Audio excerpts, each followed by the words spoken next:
In Joseph Smith's time, the entire educated world, Europe and America, believed that the Arabian Peninsula was just one big desert that went from one seacoast to the other.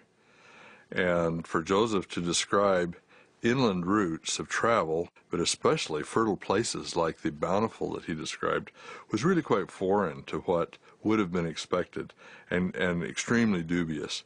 So to find places that look just like that turns out to be really quite remarkable. In this satellite photo of Arabia, one sees one little green band of vegetation. That is the Dhofar area of Oman. It lies almost exactly east of the Nahum tribal area.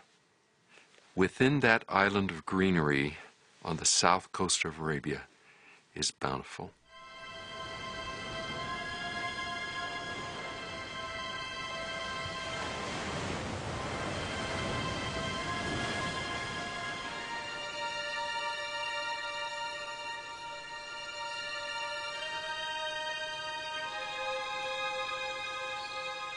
The Dhofar region of southern Oman is unique on the Arabian Peninsula in that it has tropical monsoon forest.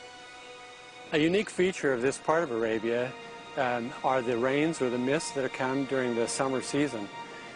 Off the coast of this part of Arabia, there's a fairly cool body of water being pulled up to the surface. The monsoon winds coming across the Indian Ocean pick up a tremendous amount of moisture. So by the time they reach the inland, the mainland part, they are very moisture-laden and very, very heavy. And consequently, they don't get a lot of altitude, and so they build up along the escarpment, or this big bluff that runs along the coast. As it hits the mountains, the mist cannot go up and over the mountains because of hot air blowing from the interior, the Rub al-Khali of the desert, outward. So the mists are blockaded, and they stack up against these escarpments, dropping their moisture load. In contrast to the green of these hills, just a few kilometers to the other side is the interior desert, and ultimately the Rub al-Khali, the dry desert. It's just absolutely isolated, with the desert behind and the ocean on the other side. There is nothing to the east or to the west that compares with it. This is truly an island of tropical vegetation in the whole of the Arabian Peninsula.